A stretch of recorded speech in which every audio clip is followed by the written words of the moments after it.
Rome.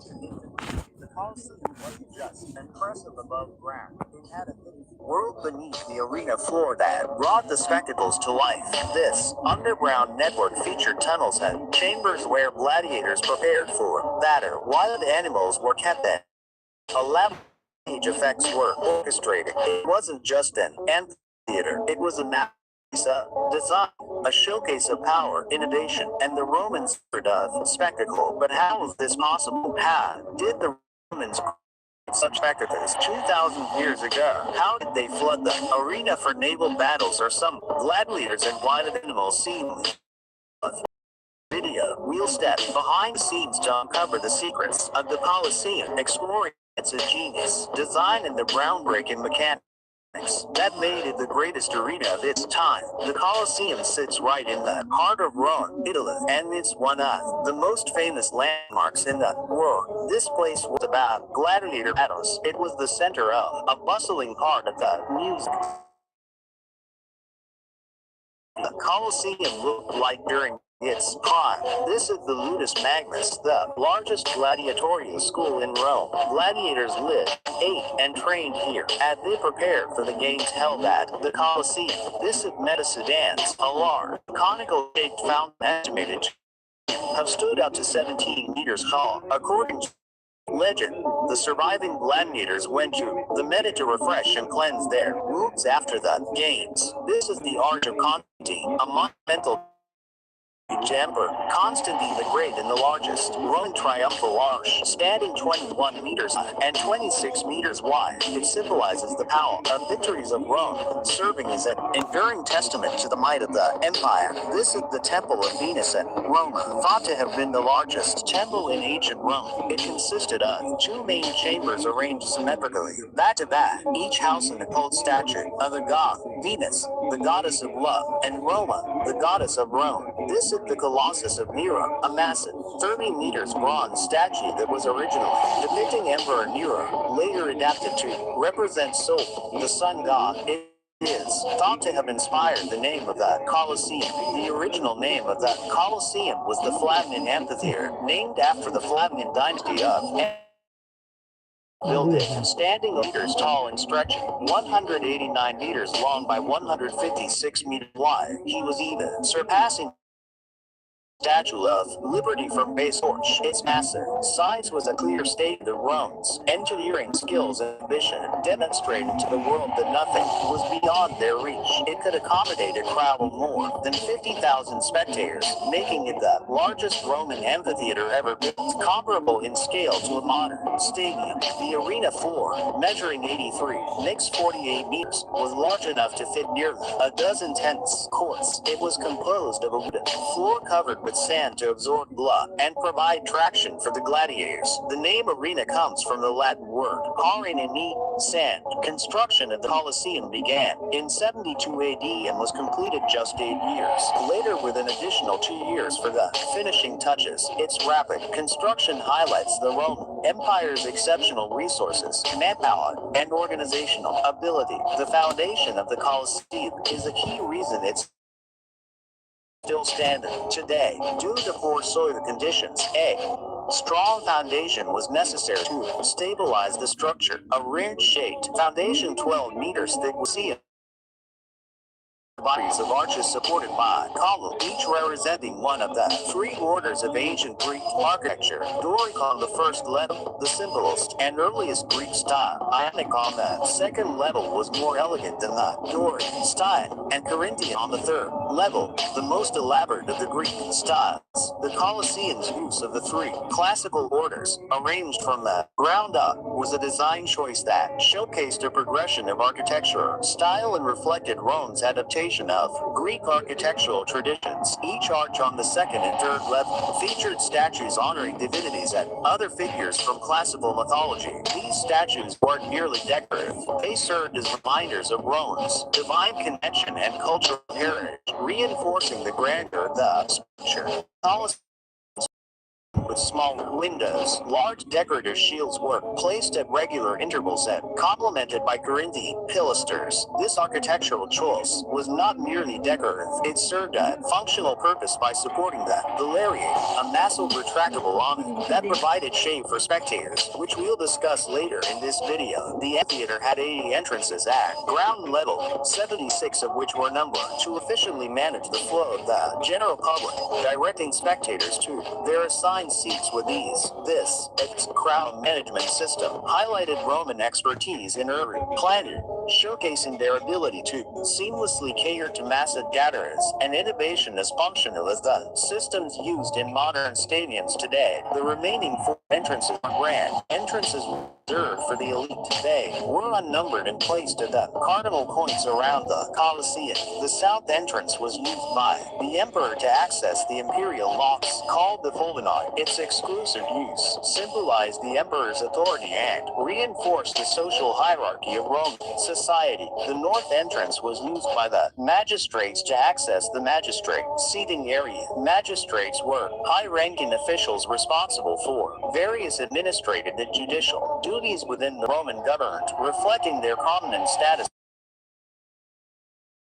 society. 2 entrances had direct access to the arena. The east entrance, known as the Gate of Life, was used by the gladiators to parade before their combat and exit. After the west entrance was known as the Gate of Death and used to carry away dead bodies of gladiators and animals. The contrasting entrances of the Colosseum's arena symbolized the stark dichotomy between life and death that defined the existences within its walls. Seating at Colosseum was divided into 4 main sections that reflected the social hierarchy of ancient Rome. The closer the higher the status of the occupants, the lowest tier was reserved for senators and other elite members of society. Their proximity to the action reflected their influence. They enjoyed the best view of the spectacles. The second tier of the Colosseum was the equites, or the equestrian class, positioned just below the senatorian class. The equites were a noble class involved in various roles within the Roman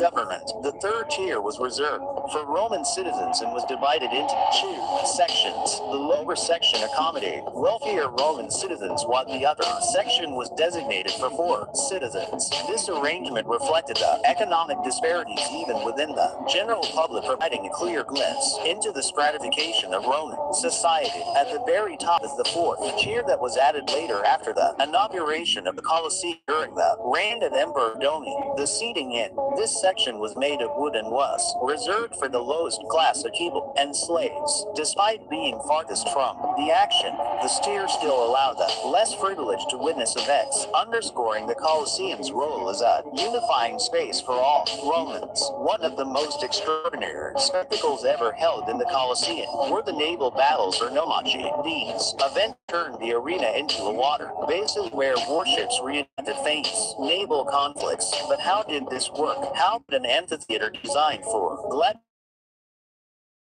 gladiatorial games suddenly transform into a lake? These displays weren't just about entertainment. They were demonstrations of Rome's engineering prowess and its ability to manipulate its environment to stage these events. The wooden arena floor and its supporting pillars were removed, creating a basin that could be flooded to simulate naval combat.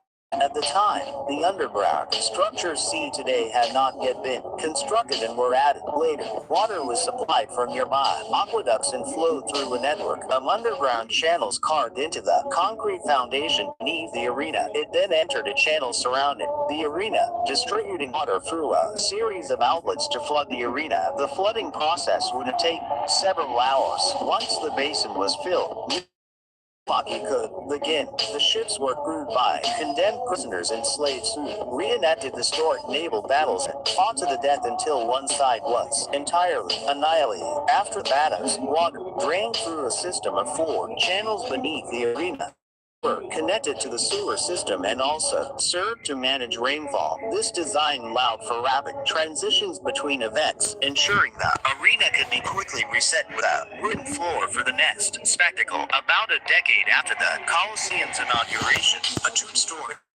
masonry structure called the Hideum was built beneath the arena floor. This underground complex served as the backstage area for gladiators animals and crops, and engineering marvel that brought the spectacles above to life. The Hippo GM's design featured a large central corridor flanked by lateral passages. This layout facilitated the seamless movement of runners, performers, and crops, ensuring that logistics of the games ran smoothly. Hundreds of workers coordinated the entrance of many beasts into the arena through secret trap doors, creating a dramatic appearance. The original system consisted of 28 positioned along the outer rim of the arena. Each lift was designed to hoist caged animals directly onto the arena floor. At the core of the system was the cap, a large vertical drum driven by a central hole with long levers or bars inserted into holes and extending outward to give workers the leverage they needed to turn it. Operating each lift required a team of 8 workers. Animals were placed into cages through a side door. The cages were connected to the capstan via a rope threaded through a series of pulleys.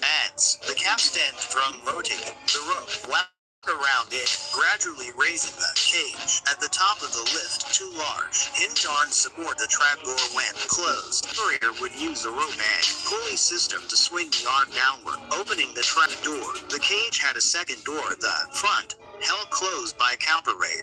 As the cage ascended and reached the bottom of the ramp, it would hit a stop that automatically opened the front door, allowing the animal to ascend the ramp directly into the amphitheater. In the central corridor, mobile platforms were frequently used to transport crops like trees and rocks for team performances. These platforms were raised at an angle and guided through slots in the walls. The lifting was done by wrenches at the bottom which pulled the platform using ropes that ran through a series of pulleys. When the middle of the platform reached the arena floor, it was flipped horizontally around a pivot point aligning with the floor. The original lift served the Coliseum well, but as the games evolved, more lifts were added later in the street corridors. These new lifts were used to hoist both animals and performers, similar to the original system. They were operated by winch-pulling ropes running through a series of while the trap doors were controlled by a separate winch. 4 tunnels linked the hyperway to external facilities like the Lotus Magnus. These hidden passages allow fighters and animals to move discreetly from the training grounds to the arena, ensuring they remain unseen by the public until their dramatic entrances. The game often went on all day from sunrise to sunset. However, summers in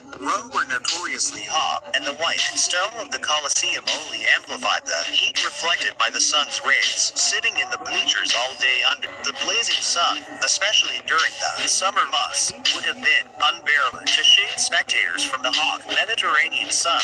The seating area of the Colosseum was screened by a massive, retractable awning called the Valiant that only left the arena uncovered. The Valiant consisted of long strips of fabric wound around drums, which were mounted on the wooden frame and supported by 240 masts fixed into sockets along the amphitheater's other corners. Each strip of fabric could be deployed independently using winches that hold the fabric along pulleys mounted on the central ring of ropes. This process required at least 1 operator per section, with 240 sections in total. Deploying all sections of their Valerian simultaneously required a coordinated effort of at least 240 individuals. The central ring was raised and lowered by a system of ropes leading to poles attached at the top of the masts. These ropes were connected to winches located outside the Colosseum. The winches allowed to raise and lower the central ring, controlling the height and position of the fabric strips. The awning was retracted by turning the drums which round the fabric back onto them.